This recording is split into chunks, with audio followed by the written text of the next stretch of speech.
Cece hadn't meant to keep secrets from her sisters. They all sighed about her grand love story that had ended in tragedy, especially when they'd had a little too much whiskey. They pointed to the pile of letters and its permanent resting place beside her sewing basket.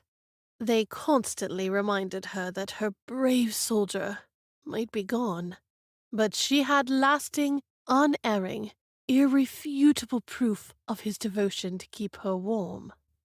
Except Cece had never been entirely convinced the letters were penned by Henry. Her first clue was the penmanship. It wasn't atrocious. It was sharp and clean. And Henry's penmanship had been atrocious. Like that of a 4-year-old who'd never properly learnt the manner of holding a writing utensil. And that stack of letters had line after line of flawless, concise penmanship. Those letters had other things, too, that had never rung true of Henry.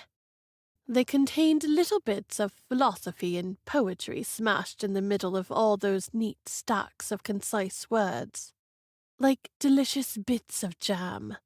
Henry had been blustering and brave and beautiful, but he'd never been the least bit philosophical or poetic. Every time Cece had broached the subject of Plato or Marcus Aurelius, or even Shakespeare, Henry had gotten an irritated look on his face and distracted her, usually with kisses. Cece stared at the bundle of letters secured by the tattered hair ribbon.